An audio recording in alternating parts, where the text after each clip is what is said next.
suis Jean-Robert Petit, chargé du domaine pilotage à l'AMU et organisateur de cette conférence. J'ai le plaisir de vous accueillir dans ce qui est le dernier rendez-vous de la semaine des conférences de l'AMU, qui était consacré aux transformations à l'œuvre dans l'enseignement supérieur et la recherche.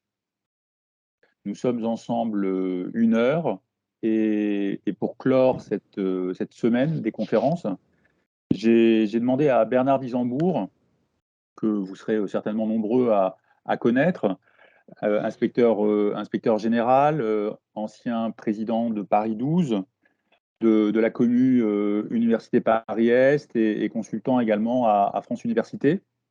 Je lui ai donc demandé de bien vouloir relever la gageure de présenter rapidement, en moins d'1 heure, avec des moments d'échange de prévus avec vous, de présenter donc un panorama historisé des grandes mutations de l'enseignement supérieur et de la recherche, à titre de conclusion de cette semaine, et donc d'écrire les grandes évolutions de notre écosystème, les principaux facteurs qui expliquent ces mutations profondes, et enfin de faire un peu de prospective et de décider quels pourraient être les enjeux de demain.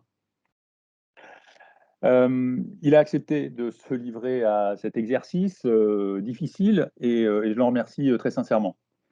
Avant de lui céder la parole, quelques informations pratiques.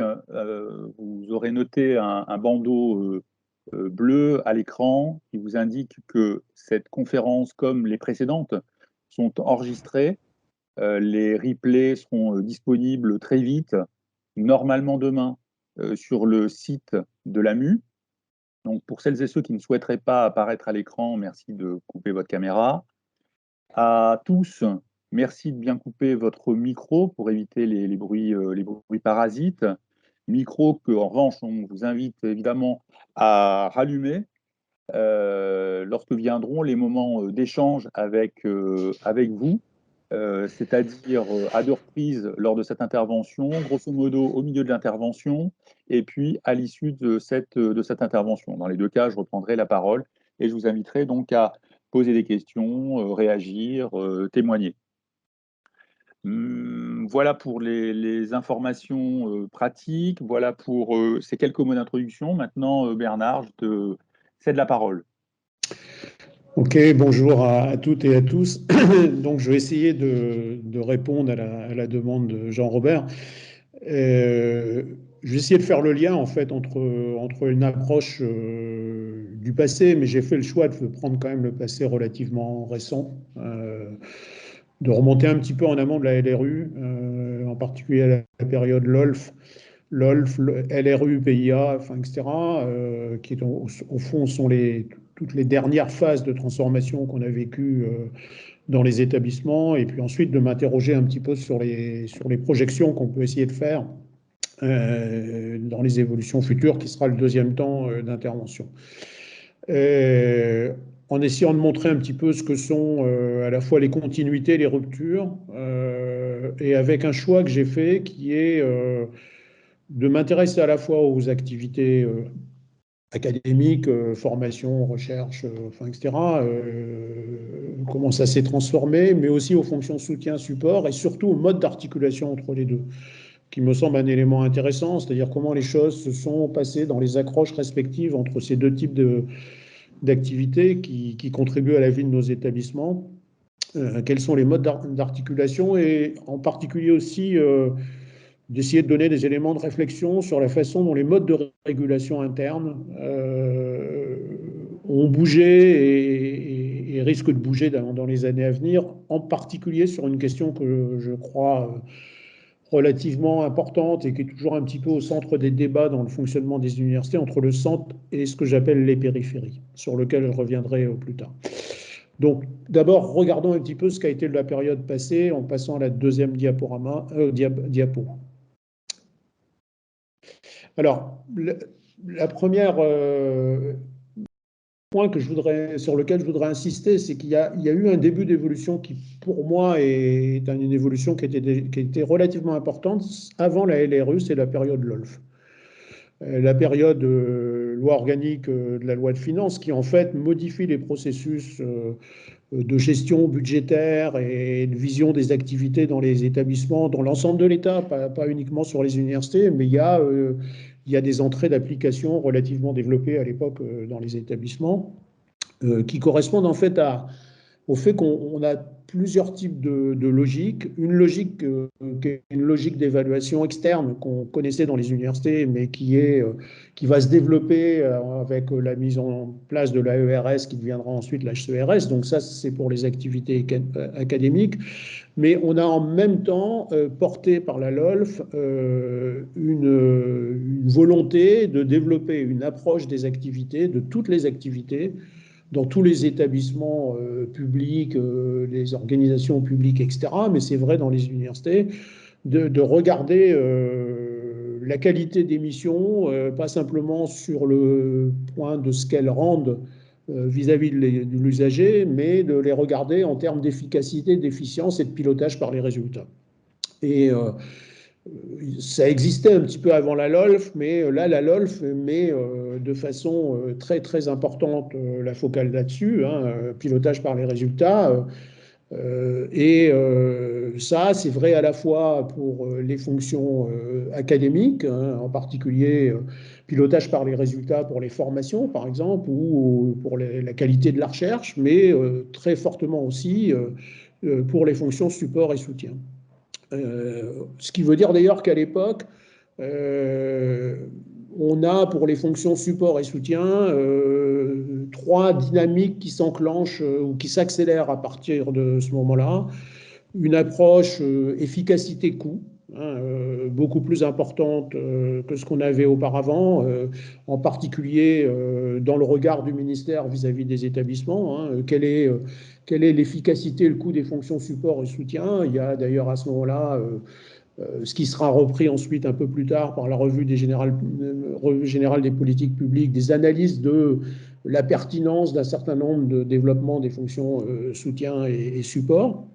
Il y a une démarche qui est une démarche de montée en qualité et puis globalement une démarche de professionnalisation et de rationalisation. Et je pense que c'est la première fois de façon aussi nette que dans le pilotage de l'État, cet élément est présent et installé dans la relation aux établissements, à la fois sur les activités qui sont les activités académiques et les activités qui sont les activités dont des fonctions support et soutien.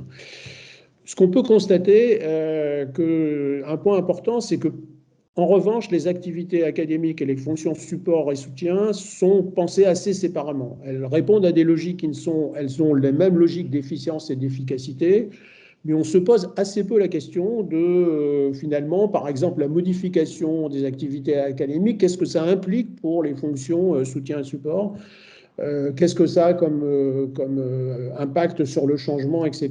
Elles sont pensées assez séparément. Je crois qu'il faut insister, c'est à partir de ce moment-là que ce que j'appellerais le rendre compte devient la règle. La capacité à rendre compte vis-à-vis des parties prenantes de l'université, mais en tout particulièrement le rendre compte vis-à-vis de l'État. Et je pense que ça a un impact qui est extrêmement important, c'est le développement et l'accélération de la fonction de pilotage et d'aide au pilotage.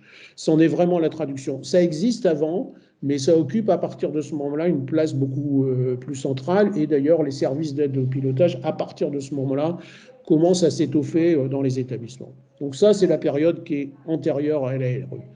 Diapo suivante. Après, on entre dans une autre logique, me semble-t-il, qui est une logique qui est celle qu'on a, qui sera en fait toute la période LRU et plan d'investissement d'avenir.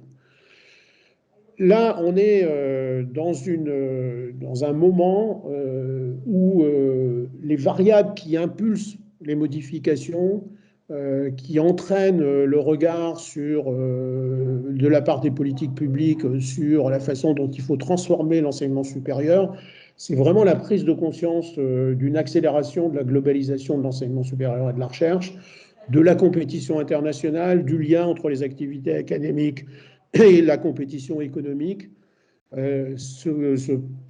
Cet aspect est matérialisé par les classements, type classement de Shanghai, etc. Mais il y a vraiment une accélération qui fait qu'on regarde différemment les enjeux de l'enseignement supérieur. Auparavant, on sait que l'enseignement supérieur, c'est une activité internationalisée, mais on la regarde quand même essentiellement à partir d'une focale franco-française.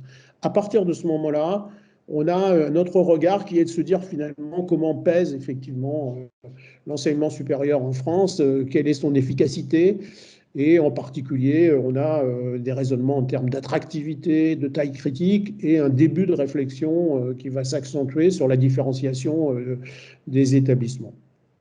Ça, c'est un deuxième mouvement qui est un mouvement relativement important et qui va avoir des formes un petit peu différentes entre la période d'abord LRU, puis ensuite PIA. La période LRU, c'est une période où on a une volonté d'accroître l'autonomie de l'établissement, en particulier sur son champ budgétaire, le transfert de la masse salariale, enfin vous connaissez tout ça. Ça se traduit par un transfert à la fois de responsabilité et de flux d'activité. Des flux d'activité en particulier administratifs, en particulier sur le secteur RH et budgétaire, beaucoup plus importants. Croissance des flux d'activité. Et là, je pense qu'on a un temps qui est un temps relativement important. La LRU, paradoxalement, le levier de la LRU, c'est plutôt la compétition internationale, enfin, etc. Mais ça se traduit par un moment, de par le transfert de la masse salariale, un moment extrêmement important de professionnalisation des fonctions support. C'est par exemple le moment où on fait des audits généralisés des modes de fonctionnement sur toutes les fonctions support dans les établissements préalables au passage à l'autonomie, puisque en particulier l'inspection générale fait ça. Ça donne lieu à des réflexions extrêmement importantes dans les établissements, des engagements de processus. On se met d'ailleurs à recruter un nombre de cadres beaucoup plus important. On a un déplacement des pyramides hiérarchiques dans les fonctions support, plus d'ailleurs à ce moment-là dans les fonctions support que dans les fonctions soutien. Et c'est un moment aussi, je crois, de reconnaissance relativement importante par les directions d'université de l'importance des fonctions support et de leur qualité et d'ailleurs d'un enjeu qui sera globalement relevé. Parce que ce qu'on peut constater, c'est qu'après avoir eu des craintes, des petites incertitudes, enfin, etc., finalement, dans les universités, les choses sont digérées, s'installent, ça donne lieu à beaucoup d'échanges entre les établissements. C'est vraiment une période extrêmement faste. L'AMU, d'ailleurs, joue un rôle important dans l'aide à la professionnalisation, enfin, etc. Donc, c'est une période qui est une période, je pense, très, très riche pour les fonctions support et qui accroît leur reconnaissance dans la vie des établissements. On a ensuite le mouvement qui vient très vite du PIA, qui démarre par les IDEX, les ICIT, et qui ensuite, je dirais, ne s'arrête pas, puisqu'on n'en est pas vraiment complètement sorti, et qui là enclenche de façon beaucoup plus prononcée que dans un premier temps, que la seule LRU, une recomposition du tissu formation-recherche. Qui avait été qui avait été enclenchée par les mouvements de fusion, mais qui va être très largement accélérée par les appels de projets du PIA, en particulier dans un premier temps les IDEX, les ICIT, et puis ensuite d'autres, les LABEX, enfin, etc. Donc très forte recomposition du tissu formation-recherche, avec d'ailleurs un autre élément qui sera aussi très lié à ce moment-là, c'est l'intensification des flux de partenariat. Dans tous ces projets, la façon de s'accrocher au monde économique, la façon de s'accrocher à des partenaires étrangers, la façon de s'accrocher aux collectivités territoriales est au centre de la construction des processus. Et là, d'une certaine façon, l'entrée, c'est beaucoup plus le tissu académique, sa recomposition, mais ça a des impacts qui sont des impacts très forts induits sur les fonctions soutien et support, en particulier parce que ça complexifie les ingénieries administratives. Par exemple, la gestion financière par l'arrivée des différents projets de PIA est relativement complexifiée. Il faut rendre compte de façon extrêmement dense, par exemple à l'ANR, enfin, etc. Donc on a une intensification, une complexification des organisations fonctions support, même si la racine de tout ça, c'est plutôt les dynamiques qui sont les dynamiques des fonctions recherche, formation, avec une remarque d'ailleurs qu'on peut faire, c'est que la vie étudiante est assez absente de tout ça, enfin, sauf dans certains types de projets, en particulier les projets plutôt pédagogiques, mais la vie étudiante, dans un premier temps, est très absente de l'ensemble de cette phase.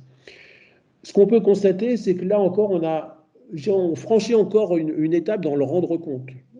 La nécessité de rendre compte, d'avoir une information comprise par les partenaires, d'être capable et les parties prenantes, d'être capable de faire des bilans, de faire de la projection, etc., est un élément qui devient un élément absolument essentiel. Au cœur de ces projets-là, avec des bons côtés, c'est-à-dire une volonté de mieux analyser et de se projeter, mais aussi on a un autre élément qui est très clair, c'est qu'on a une formalisation croissante des processus assez rigides qui sont mis en place, assez contraignants, enfin, etc. Et que cette formalisation croissante des processus, elle est source d'un accroissement de l'activité dans les établissements de façon relativement importante, qui d'ailleurs provoque parfois des incompréhensions, y compris parce que c'est à la fois une croissance d'activité pour les fonctions support soutien, mais c'est aussi pour une part pour les chefs de projet, enseignants, chercheurs, etc., des contraintes qui sont beaucoup plus fortes et qui s'accélèrent. Donc ça, c'est le moment qui est le plus récent. Diapo suivante. Et puis alors, on a la dernière vague qui est la mise en place des établissements publics expérimentaux, qui est la dernière vague qu'on connaît. Alors, on avait déjà connu des mouvements de restructuration, de coopération, les communes, enfin, etc. Je passe sur toutes ces phases-là. Mais là, on a une nouvelle approche qui apparaît, c'est de dire, voilà, on peut à la fois avoir de l'autonomie et de la coopération dans des structures qui sont des structures de type établissement avec un maintien des personnalités morales. Et là, ça introduit une rupture, à mon avis, qui est relativement importante. C'est là où on en est, d'autant plus que ce qu'on voit se dessiner, c'est que dans ces établissements expérimentaux, le maintien des personnalités, la personnalité morale est relativement durable. Puisqu'il y a un certain nombre d'établissements qui commencent à demander à sortir de l'expérimentation et qu'on voit bien qu'ils vont sortir de l'expérimentation avec une forme de grand établissement qui prévoira dans leur organisation interne, sans aucun doute, le maintien des personnalités morales. Ce qui veut dire qu'on va avoir un type d'établissement où les problématiques de fonctionnement vont être assez radicalement différentes de ce qu'on connaissait dans les établissements précédemment, puisque soit on avait des établissements, soit on avait des mécanismes de coopération. Là, on a, avec des structures un peu externes, partagées, là, on a vraiment une structure qui apparaît assez surprenante dans un premier temps, qui installe des rapports de nature différente. Alors, moi, je trouve que cette phase-là, en particulier où on en est aujourd'hui, ça pose trois questions qui me semblent relativement importantes pour essayer d'analyser un certain nombre de transformations dans nos établissements. La première question, c'est le rapport entre le centre et les périphéries. D'une certaine façon, on avait un peu l'impression, dans un premier temps, quand on a eu la LRU, que cette question-là, elle était résolue. Soit résolue parce que on avait une affirmation du centre via l'autonomie croissante, parce qu'il y avait des leviers plus importants donnés au centre. On avait, dans le cas de fusion, d'une certaine façon, là aussi, on considérait que le fait d'avoir reconstitué des universités résultant de fusion d'établissements séparés, ça renforçait les dynamiques centrales. Ce qu'on constate à peu près partout, c'est que le rapport centre-composante revient régulièrement comme problématique de réflexion sur les articulations. C'est particulièrement vrai, me semble-t-il, sur les universités fusionnées. Le problème de la taille, de la grande taille, fait que le rapport entre le centre et la périphérie composante est un élément complexe. Voilà, le risque de fonctionnement trop centralisé, bureaucratisé, le manque d'espace éventuellement donné aux structures décentralisées est constamment un élément de débat. Voilà. Et y compris, on le voit dans des campagnes électorales, enfin, etc., où parfois, d'ailleurs, succèdent à des équipes qui ont porté les fusions, des équipes qui, d'une certaine façon, amènent à reconsidérer un peu ces types de problématiques. Mais l'autre élément que moi je trouve extrêmement important, c'est que le centre et périphérie, c'est plus simplement centre et composante.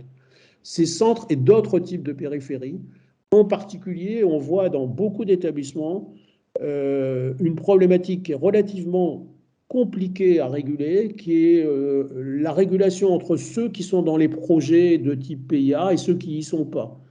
Ceux qui sont dans les projets englobants, transformants, et ceux qui y sont pas parce qu'ils n'ont pas voulu y aller ou parce qu'ils ils étaient sur des activités, par exemple, sur lesquelles il était difficile de les faire rentrer pour des raisons à la fois, parfois, de faible poids dans ces activités académiques ou au contraire de qualité recherche insuffisante, enfin, etc. C'est pour des raisons très, très différentes.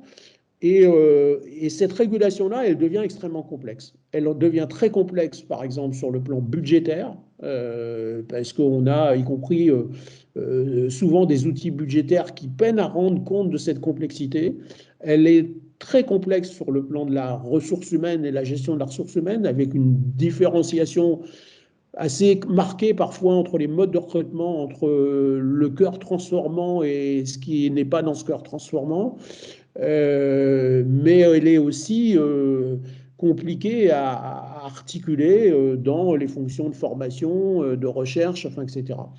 Et là, on voit bien que beaucoup d'établissements sont à la recherche de modes d'accroche qui permettent de garder à la fois de la souplesse, de garder une cohérence stratégique, mais qui en même temps laissent des espaces de développement et évitent de trop grandes tensions. Et alors, ce que je trouve d'ailleurs intéressant, c'est que cette question-là, on la trouve pratiquement dans toutes les universités, les très grandes, mais parfois les plus petites. Parce que, par exemple, dans certaines plus petites, il y a eu des stratégies de différenciation avec des formes de spécialisation.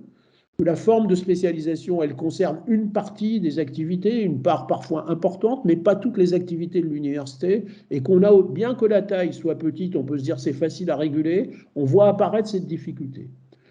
D'autre part, c'est une difficulté qui est aussi une difficulté de voir comment on articule formation, recherche, et formation et recherche. Parce qu'en particulier, tous les projets qui sont dans les PIA, etc., développent des vues beaucoup plus intégratives de la formation et de la recherche. Alors que par ailleurs, dans le reste, on avait fait plutôt un mouvement qui était un mouvement de séparation des logiques de formation et des logiques de recherche, en ayant une séparation plus forte entre les labos et les composantes de formation. Là, par le développement de ces projets dits transformants, on a une autre relation plus intégrative entre formation et recherche qui vient bouleverser un certain nombre d'équilibres. Donc ça, c'est vraiment un élément sur lequel, aujourd'hui, moi je vois, en bougeant pas mal dans les universités, je vois toujours cette question-là au centre d'un certain nombre d'interrogations. Ça pose un deuxième problème qui est, au fond, de se dire qu'est-ce que c'est que les modes de régulation qui fonctionnent bien dans une université. La période LRU, ça a été quand même une période d'installation d'un centre plus fort, avec, bon, le terme est peut-être relativement inadapté, mais une forme de hiérarchisation qui venait quand même ancrer l'idée que la stratégie partait du centre et qu'on l'opérationnalisait beaucoup plus ensuite dans les structures diverses de l'université, mais qui avait une cohérence stratégique qui était très fortement portée par le centre. C'est aussi une période où on a mis en place des mécanismes beaucoup plus de formalisation des modes de fonctionnement, parfois assez importants. Et en même temps, on voit bien que cette complexité que je faisais apparaître, elle appelle des modes de coopération qu'on ne peut pas simplement décrire dans des processus formalisés. Que par ailleurs, dès qu'on veut avoir des processus un peu innovants, il faut avoir des prises de risque. Les prises de risque, ça ne passe pas forcément par des processus très formalisés. Donc entre stabilité de la structure, une structure dont on essaye de privilégier la qualité du fonctionnement et la limitation des risques et la volonté d'avoir des processus plus innovants qui bouleversent un petit peu l'évolution des projets, là aussi on sent des tensions dans les établissements. Troisième point qui, moi, me semble un élément relativement important, c'est aussi la façon dont on accroche les activités cœur et les fonctions support-soutien. On a eu plutôt tendance à centraliser les fonctions support. Les fonctions soutien, par contre, elles sont à la fois au centre, mais aussi on essaye de les mettre plus proches des activités. On voit bien, par exemple, que dès qu'on a des projets un peu complexes, de type PIA, par exemple IDEX, ICIT, enfin, etc., on est obligé d'avoir une part de fonction support qui soit très au cœur du projet parce qu'on a des contraintes qui sont spécifiques. Donc ça pose aussi la façon dont on articule les fonctions support-soutien. On a plutôt une logique à un moment donné d'une construction assez forte des fonctions support au centre, d'un soutien partagé entre le centre et les périphéries. Et dans un certain nombre de cas, on est obligé de reposer un certain nombre de questions par rapport à ce mode de structuration. Et on voit bien partout qu'on a trois enjeux qui sont des enjeux qui sont en cours de transformation, qui impliquent des évolutions. C'est le numérique, c'est la multiplication des partenariats, c'est le fait que les partenariats rentrent de plus en plus dans le mode de fonctionnement interne. C'est clairement, et qu'en particulier dans ces partenariats, c'est quand même les partenariats avec les collectivités locales, par exemple, jouent un rôle extrêmement important. Et puis, c'est aussi la façon dont on construit des transversalités. Au fond, comment construire des transversalités entre la formation et la recherche, entre des logiques de spécialisation, etc. Et ces trois éléments-là font que dans pas mal d'établissements, on tâtonne un peu dans les modes d'évolution et de réflexion sur ces questions. Avec un constat que je crois qu'il faut faire, hein, c'est que pendant toute la période que j'ai décrite là, hein, de façon extrêmement rapide, probablement beaucoup trop rapide et schématique, c'est qu'en fait, c'est quand même l'État qui est au centre des initiatives. C'est lui qui impulse. Il impulse la LEF à un moment donné, il impulse la LRU et il impulse le PIA. Et d'une certaine façon, on a tendance à dire qu'il y a deux façons de faire de l'évolution. Il y a la réforme, une réforme portée par l'État, ou il y a des processus de changement interne aux établissements. Nous, il se trouve qu'en France, on est dans un écosystème où, d'une certaine façon, je ne dis pas qu'il n'y a pas des changements qui sont pris en charge et qui sont initiés de façon autonome par les établissements, mais l'essentiel des transformations, en tout cas, on est obligé de le constater pour la période que je viens d'évoquer, l'essentiel de ces transformations, elles sont dans la main de l'État et ensuite elles sont reprises par les établissements, mais c'est l'État qui est au centre du pilotage de tout ça.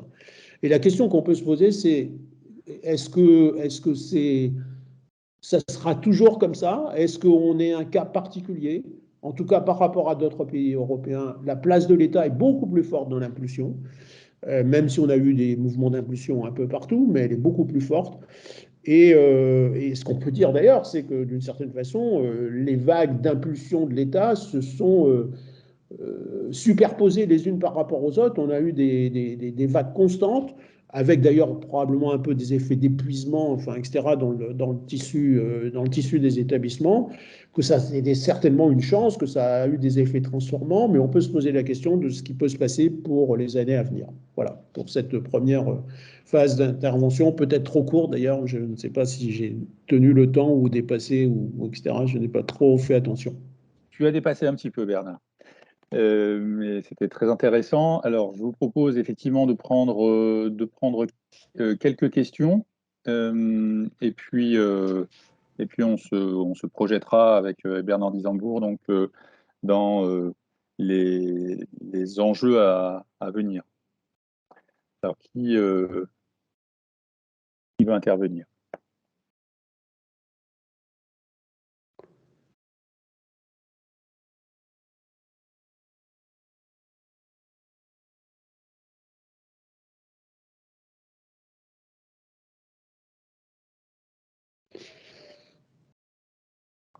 C'est toujours la première question qui coûte. Quelqu'un ne veut-il pas se lancer?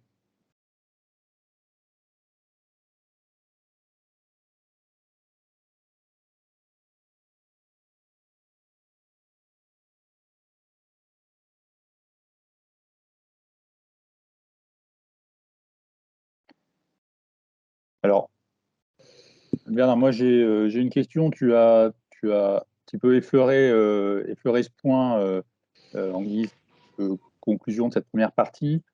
Tu évoquais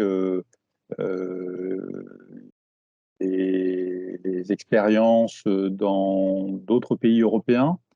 Est-ce que ces tensions que tu as relevées, est-ce que ces tensions, elles se sont retrouvées dans d'autres écosystèmes à l'étranger, dans d'autres écosystèmes de type enseignement supérieur et recherche, ou bien se sont-elles retrouvées en France, chez d'autres opérateurs publics? Et est-ce qu'on a éventuellement donc des enseignements à tirer de ces expériences passées, de ces structures qui peut-être ont déjà vécu ce que nous sommes en train de vivre? Bah, il y avait des pays, un certain nombre de pays européens en particulier, où la différenciation, par exemple, des établissements, elle était déjà beaucoup plus installée que chez nous. Chez nous, elle était latente, mais elle n'était pas vraiment reconnue, et elle a été très nettement accélérée.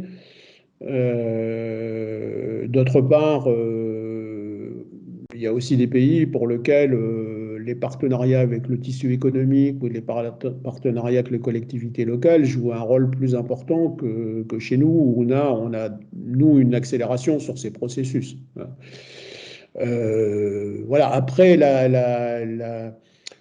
voilà, la différenciation entre des établissements entre guillemets d'excellence académique et puis l'effet de la globalisation, etc., on le trouve à peu près partout.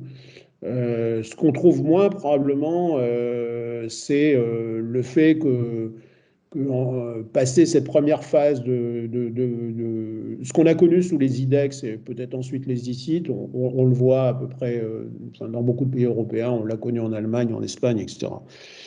Nous, après, le problème, c'est on a eu une vague constante, hein. C'est-à-dire qu'on a eu le pilotage par l'État est devenu un pilotage par les appels à projets de façon prioritaire.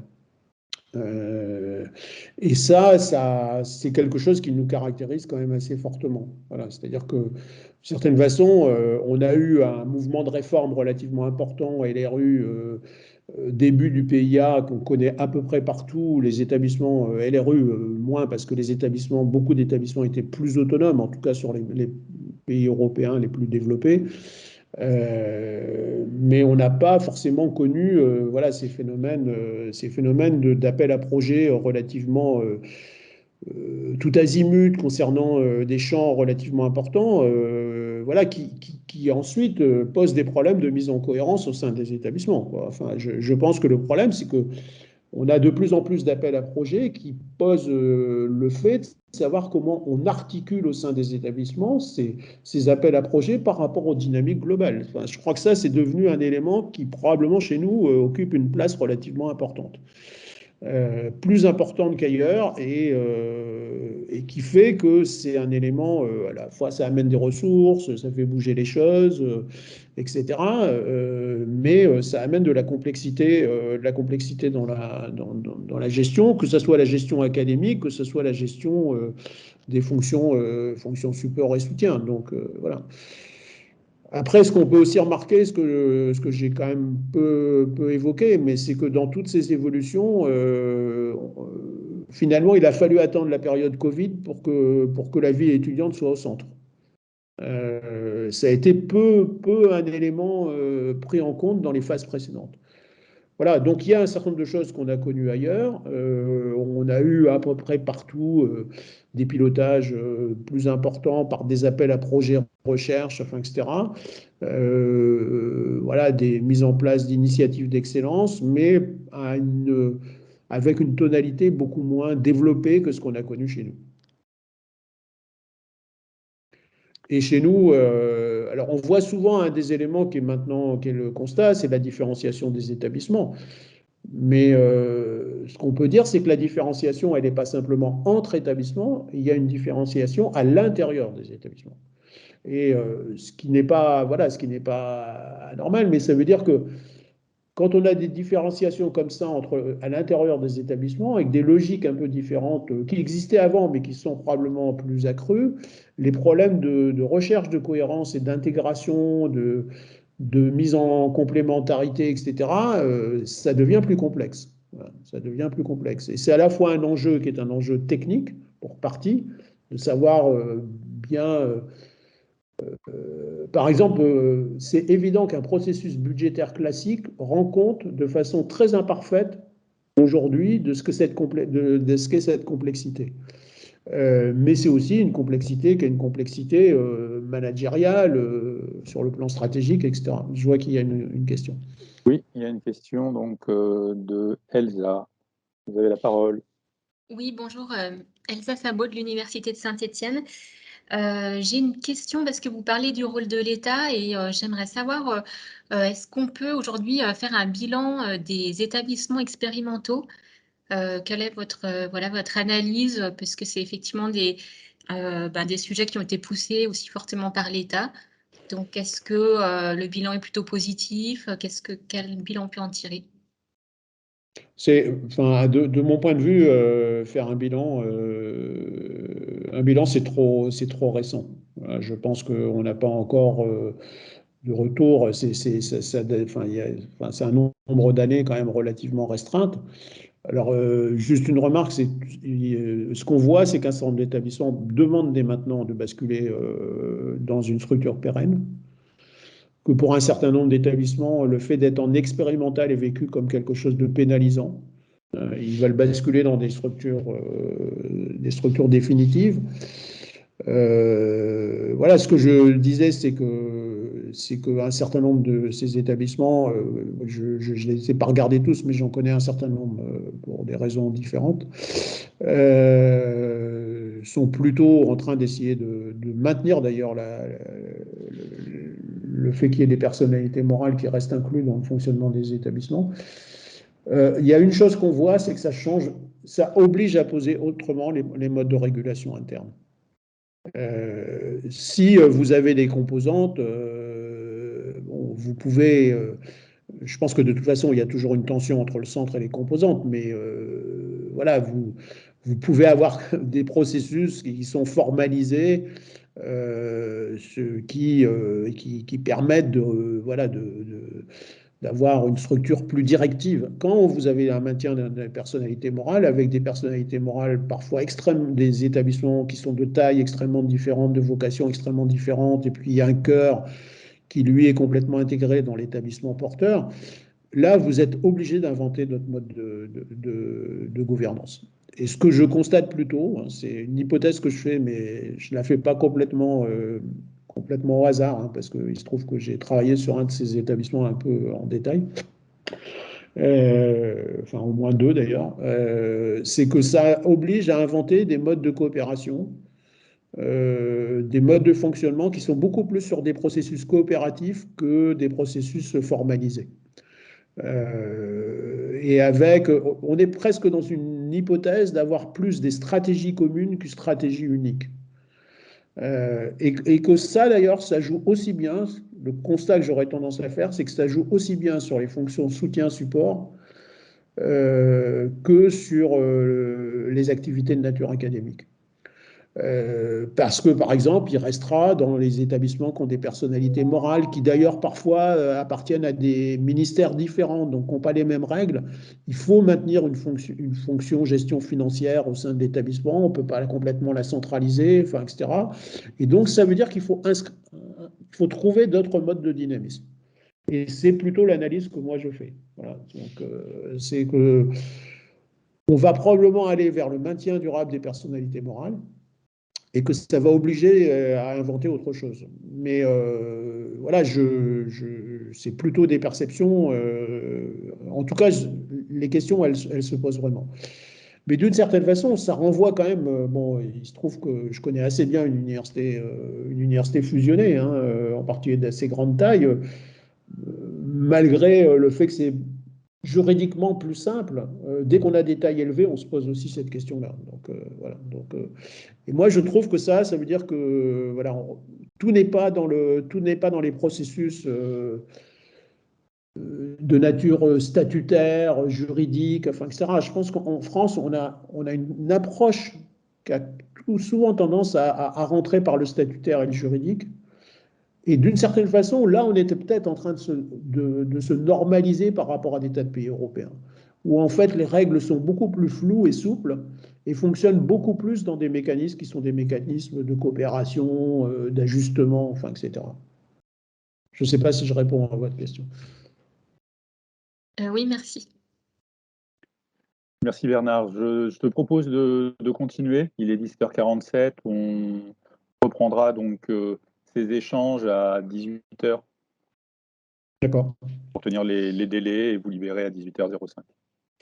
Alors, bon, prévoir l'avenir, voilà, c'est un peu risque et incertitude et c'est pas évident de formuler des hypothèses, voire des scénarios, hein. Et alors, je fais une remarque, c'est un travail qu'on n'a pas tellement l'habitude de faire dans les établissements. On fait très peu de démarches prospectives, alors que les établissements étrangers font beaucoup plus de démarches prospectives. Je vous montrerai, enfin, je vous invite d'ailleurs à lire un document qui est un travail prospectif qu'a fait l'EUA, que je trouve intéressant, qui est une prospective à 30 ans, qui est une prospective longue. Et les établissements étrangers font plus de prospectives parce qu'ils ne considèrent pas que ce travail-là, ça relève de l'État, quoi. Enfin, l'État le fait, il prendra sa part dans les impulsions, mais voilà, les établissements considèrent qu'ils ont, eux, à réfléchir à l'impact d'un certain nombre de transformations pour le devenir. Alors, bon, je vais dire des choses que vous connaissez, mais pour essayer de développer un peu, moi, il y a 4-5 enjeux. Bon, il y a les enjeux sociaux environnementaux que je crois extrêmement importants, qui sont tous les enjeux liés au climat, à l'énergie, au déplacement, aux problèmes d'inclusion sociale, enfin, etc. Donc ça, ces enjeux-là vont occuper une place de plus en plus importante. Ils sont pas...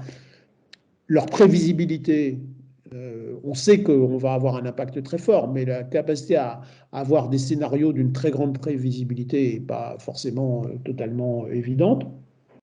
Ces enjeux-là, ils vont à la fois impacter les activités académiques de formation, de recherche, d'innovation, mais vont aussi impacter très fortement un certain nombre de fonctions support au soutien. Par exemple, c'est évident que, par exemple, si je prends une fonction qui est la fonction immobilière, ben, les enjeux de développement durable, c'est complètement au centre, parce que l'université est concernée, comme tous les acteurs, par des enjeux de développement durable, mais aussi parce que l'université, sur les enjeux de développement durable, apparaît comme une ressource pour l'environnement local. Donc ça veut dire que, y compris nos propres bâtiments, nos propres campus deviennent des formes de démonstrateurs, de laboratoires d'innovation qui nous permettent de faire le lien avec l'environnement. Donc ça ça crée sur la fonction, par exemple, immobilière, des enjeux d'une beaucoup plus grande complexité que consistant à gérer des travaux, des entretiens, enfin, etc. Et ça veut dire une montée en puissance, en complexité de la fonction immobilière. Et je pourrais le dire sur les d'autres fonctions de la même façon. Donc ça, on a vraiment ce premier type d'enjeu. Le deuxième type d'enjeu, c'est clairement le numérique. Le numérique, il va s'articuler d'ailleurs avec les enjeux sociaux environnementaux et qui va bouleverser un certain nombre de processus internes, y compris les mécanismes, par exemple dans l'étude de l'EUA, il y a une très forte analyse des mécanismes d'intelligence artificielle et de l'impact des mécanismes d'intelligence artificielle sur le pilotage éventuel des établissements et sur les fonctions administratives, avec des possibilités d'automatisation d'un certain nombre de tâches, enfin, etc., ou de pilotage différent par l'intelligence artificielle, y compris des activités du suivi de l'étudiant, etc. Donc il y a des impacts qui peuvent être extrêmement importants. Il y a une troisième variable que moi je crois très importante, c'est l'incertitude étudiante. L'incertitude étudiante dans la mesure où on voit bien que ces enjeux-là, en particulier les enjeux sociaux et environnementaux, peuvent bouleverser les attentes des familles, mais encore plus des jeunes, sur ce que c'est qu'une bonne formation, sur ce que c'est que faire carrière, de s'insérer professionnellement, enfin, etc. Une très forte attente d'engagement social, y compris travailler dès la vie étudiante, enfin, etc., l'engagement dans des projets, enfin, etc., qui vient directement interroger nos processus de formation. Aujourd'hui, on le voit plus fortement d'ailleurs dans les écoles que dans les universités, probablement parce que les universités, il y a beaucoup d'étudiants d'origine assez modeste, y compris des boursiers, pour lesquels il y a une nécessité de s'intégrer, une interrogation sur la capacité à s'intégrer professionnellement, alors que les étudiants des écoles savent qu'ils s'intégreront toujours, si je peux dire. Donc, mais bon, probablement les choses vont... je pense que vraiment l'incertitude étudiante est un élément à prendre en compte, y compris dans les mécanismes internes, parce qu'il peut y avoir des positions assez revendicatives et des pressions internes de la part des étudiants sur les modes de fonctionnement.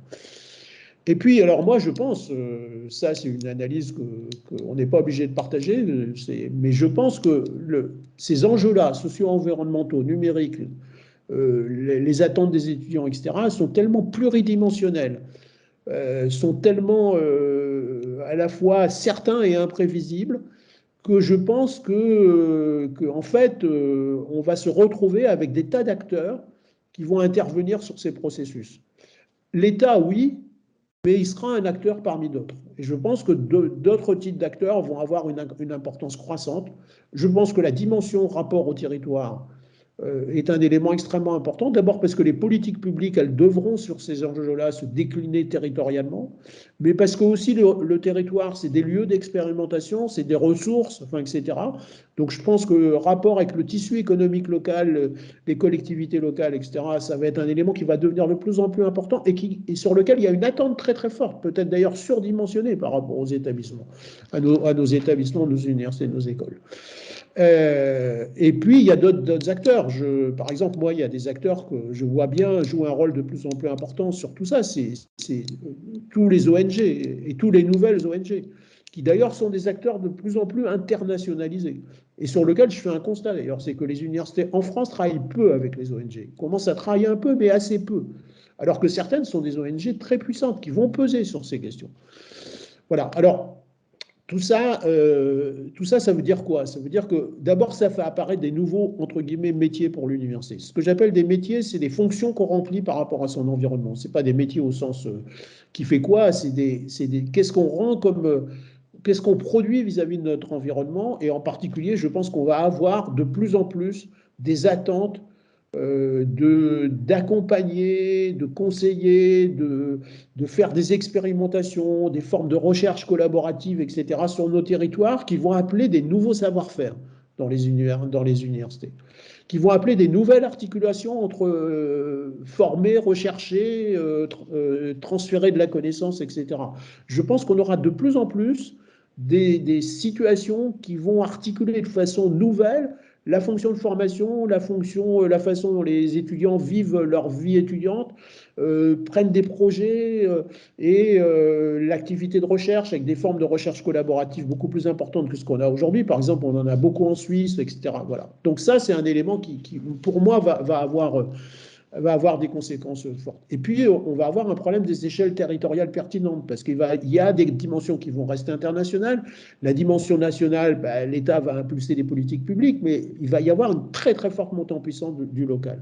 Et donc, on aura articulé encore plus que maintenant ces trois niveaux-là, avec des éléments qui seront de la différenciation externe croissante entre les établissements, parce que tout le monde ne va pas s'accrocher à toutes ces dynamiques-là de la même façon, et la différenciation interne, ça veut dire que tous les activités, les enseignants-chercheurs, etc., les étudiants n'auront pas les mêmes types d'attentes. Donc on va probablement avoir des formes de fragmentation interne qui vont faire que la régulation interne va devenir plus complexe. Diapo suivante. Alors, ça veut dire que voilà, pour moi, ça veut dire en particulier sur les fonctions support-soutien, deux types de dynamiques. D'abord, elles ont des dynamiques qui sont spécifiques. Par exemple, on voit bien qu'il y a les attentes par rapport à la fonction financière, alors là, y compris d'ailleurs de Bercy, du ministère de l'ESRI, enfin, etc., devient de plus en plus exigeante sur la qualité de la fonction financière, par exemple. On voit bien que la LPR complexifie les enjeux de la fonction RH, enfin, etc. Donc voilà, il y a des dynamiques de transformation spécifiques, mais elles vont aussi être impactées par la prise en compte des dynamiques globales. Par exemple, si on a de plus en plus de pédagogie, de projets, de recherche par projet, etc., ça veut dire que la dimension RH, elle va être trouver comment employer des compétences qu'on n'a pas aujourd'hui pour piloter des projets. Enfin, bon, moi, par exemple, il y a beaucoup de structures d'interface qui sont liées aux universités avec l'environnement. Il faut des managers de ces processus d'interface. Il faut savoir comment on les trouve, comment on fait évoluer éventuellement des ingénieurs ou des enseignants-chercheurs vers ce type de fonction, etc. On voit déjà ça, hein. Moi je l'ai vu sur des territoires, et ça veut dire que ça complexifie la fonction RH. Donc toutes les fonctions, que ce soit l'immobilier, que ce soit la RH, que ce soit les problématiques de la fonction financière et les fonctions support et le numérique lui-même, en fait elles ont à la fois leur dynamique propre, mais elles sont obligées d'intégrer la réflexion sur ce que va transformer les dynamiques que j'ai évoquées précédemment.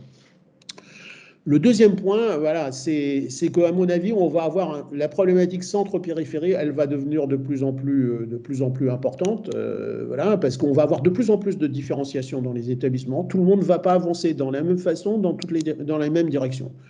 Ce qui pose le problème à la fois, il faut formaliser parce qu'il faut limiter les risques. Et on voit bien que dans les établissements, on a tendance à installer, par exemple, des mécanismes d'analyse des risques et de limitation des risques. Et en même temps, il faut inciter aux dynamiques collectives, il faut innover. Et moi, je pense d'ailleurs que une université, ça doit rester un lieu d'innovation. Donc, ça veut dire qu'il faut aussi qu'on soit des lieux où on favorise la prise de risque.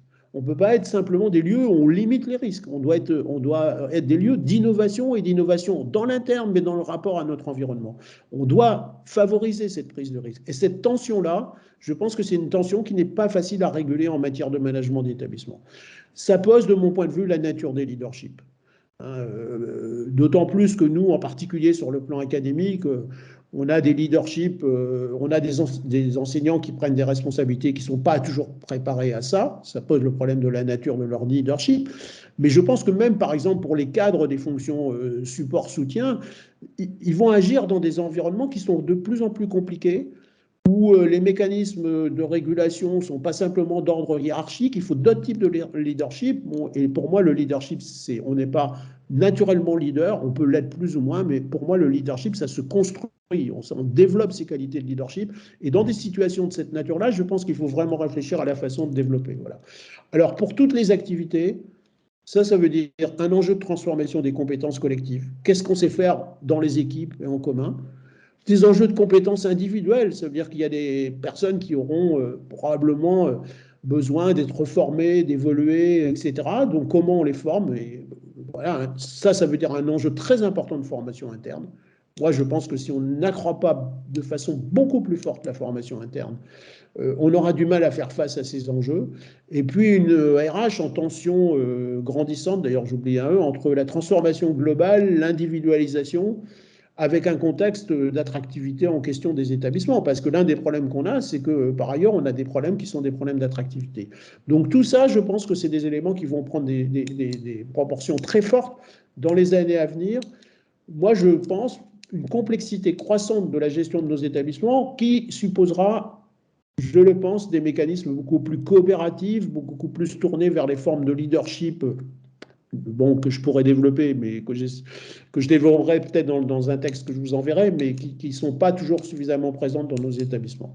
Voilà, je ne sais pas s'il reste il reste peut-être une diapo, je ne sais même plus. Donc, ouais. Ah oui, alors là, je vous ai mis justement un lien sur l'étude de l'EUA, que je trouve extrêmement intéressante. Voilà, donc, voilà. Et puis, je vous ai mis un deuxième, la diapo suivante. Il se trouve que avec une autre personne, j'ai animé une revue un numéro de la revue Administration et Éducation sur la conduite du changement. Et là-dedans, dans cette revue-là, on a un certain nombre d'articles qui sont en fait sur ces thématiques, en particulier de prospective d'évolution, de nouveaux modes de management adaptés à ça, enfin, etc. Voilà. Merci beaucoup, Bernard. C'est tout ça est un peu à la serpe, hein, c'est un peu simplifié parce que dans le temps qu'il y a, j'ai pas trop le temps de détailler.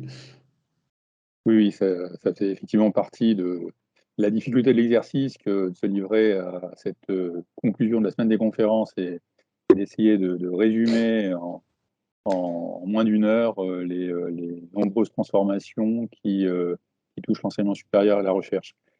Il est 6h02, donc nous avons le temps de prendre quelques questions. Si vous voulez prendre la parole, vous pouvez intervenir alors dans le chat, hein, si vous le souhaitez, et sinon, si c'est plus simple, pardon, j'ai coupé mon micro, prendre tout simplement la parole et vous pouvez lever la main, par exemple.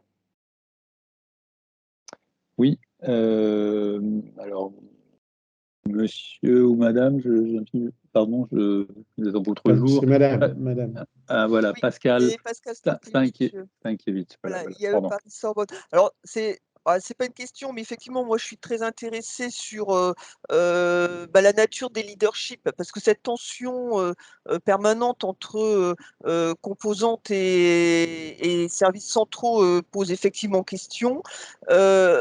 Cette question, j'ai l'impression qu'elle n'est pas dépassée, alors qu'elle est ancienne. Je veux dire que c'est comment rétablir le lien de confiance entre les services centraux et les composantes.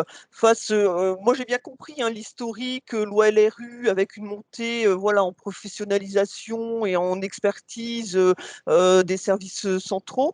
Mais du coup, est-ce que la réponse, elle est dans la nature des leaderships? Moi, je suis très intéressée à la réponse pour améliorer, rétablir le lien de confiance entre les deux, la nécessaire agilité demandée aux services centraux et en même temps peut-être une montée en professionnalisation dans les composantes. Je ne sais pas, c'est à la fois une question et une remarque par rapport à ce qui s'est dit antérieurement.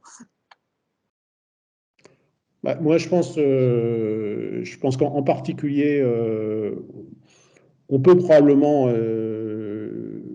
il y a des fonctions de traitement administratif qu'on peut probablement, qu'on a parfois centralisées ou qu'on peut trouver en centre ou dans des plateformes qui sont relativement proches des composantes, mais on n'a pas forcément besoin d'en avoir tout dans tous les composantes.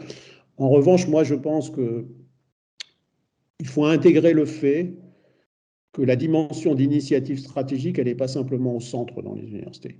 Et dans une relation de va-et-vient entre le centre et les périphéries.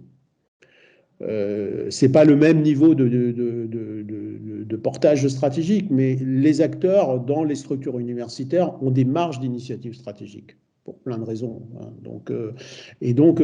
Moi, je pense, si vous voulez, quand vous avez un directeur de composante, un directeur de labo, un directeur de projet, il ne faut pas lui reprocher d'avoir une capacité à réfléchir à la stratégie de sa structure. Il faut essayer de voir comment on peut trouver des bons équilibres entre les dynamiques globales et ces dynamiques qui sont dans les composantes, parce que de toute façon, c'est à ce prix-là que les personnes qui ont des responsabilités décentralisées ont une capacité d'entraînement des collègues. Sinon, il n'y a pas d'entraînement des collègues. C'est des fonctions en plus qui sont extrêmement compliquées. C'est une forme de management de proximité qui peut avoir des formes d'ingratitude, qui en même temps est un élément intéressant, mais il est absolument nécessaire. Donc moi, si vous voulez, je pourrais développer plus. Je ne suis pas pour dire, voilà, on conçoit la stratégie au centre et on la décline et on l'opérationnalise. Je suis pour un mouvement de va-et-vient entre les deux. Et je pense que ce qu'il faut absolument, c'est que dans les directions de composantes, il faut qu'il y ait un minimum de cadres de bon niveau pour aider les personnels académiques qui prennent les responsabilités à savoir utiliser toutes les ressources d'information, etc., qui existent pour les aider dans leurs fonctions. Je pense qu'ils n'ont pas besoin d'avoir des services de traitement de l'information forcément à proximité, mais ils ont absolument besoin d'avoir un encadrement administratif de proximité qui, d'une certaine façon, s'est tiré parti de tout le réseau administratif pour aider à faire comprendre la stratégie de la composante, à avoir un dialogue efficace avec le centre, à construire des outils d'animation collective des collègues, profs, maîtres de conf, etc., administratifs dans les composantes, etc. Et c'est ça, je pense que c'est extrêmement important. Je ne sais pas si je... Voilà. Et à ce moment-là, il faut aussi, bien sûr, essayer de voir ce que ça veut dire que les capacités de leadership de quelqu'un qui a été plus ou moins préparé à prendre des responsabilités dans une composante et qu'il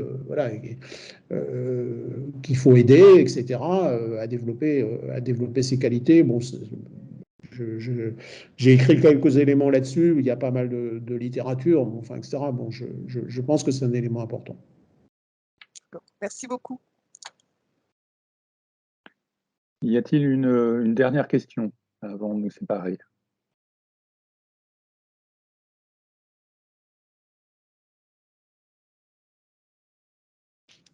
Il n'y en a pas. Eh bien, il me reste encore une fois à remercier Bernard Disembourg pour...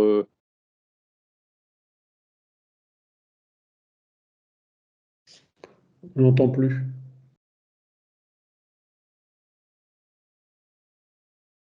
Pardon, je pense qu'il... Guirec, tu veux intervenir? Oui, j'ai l'impression qu'on a perdu Jean-Robert en cours de route. En tout cas, oui, c'était un moment de clôture là, pour la semaine des conférences où Bernard Disembourg avait accepté d'intervenir en synthèse sur cette semaine qui était orientée autour des enjeux de transformation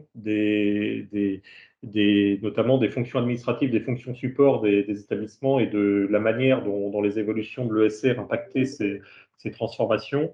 En tout cas, on voulait vraiment vous remercier d'être intervenu sur cette semaine des conférences et d'avoir éclairé les collègues présents sur aujourd'hui et qui pourront aussi revoir cette conférence en replay sur le site internet de l'AMU parce que à chaque fois que vous intervenez, ça permet vraiment de mettre en perspective ces sujets et à un moment aussi de permettre aux collègues, comme sur la dernière intervention que vous venez de faire auprès de la collègue de l'IAE, de permettre de se dire qu'il y a un mouvement d'ensemble dans lequel on est en tant que personnel administratif, que ce mouvement, à un moment, on peut se retrouver en difficulté en se posant le sujet des compétences que chacun nous pouvons avoir et parfois ça se traduise aussi sur une question de mal-être sur les postes par rapport à une charge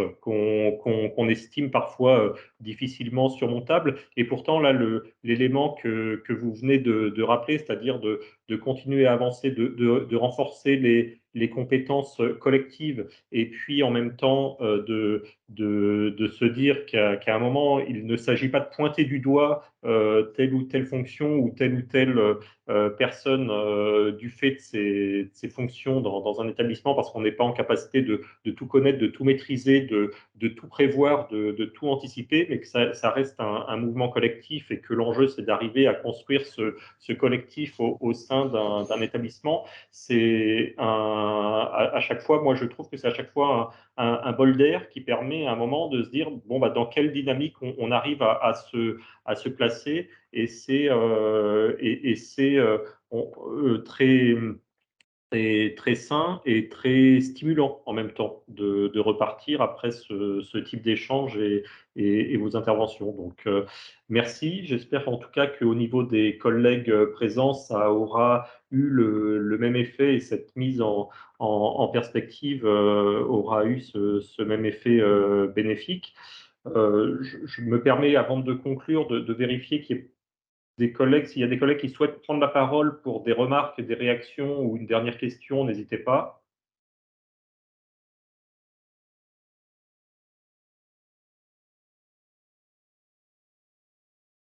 A priori, non. Écoutez, merci Bernard Disembourg, et puis je remercie en même temps Jean-Robert Petit qui a été déconnecté de manière inopinée pour l'organisation de cette conférence, déjà de vous avoir sollicité, d'avoir identifié la thématique avec vous et puis de l'avoir préparée dans ce cadre-là. Merci à tous et à très bientôt. Au revoir. Bonne soirée.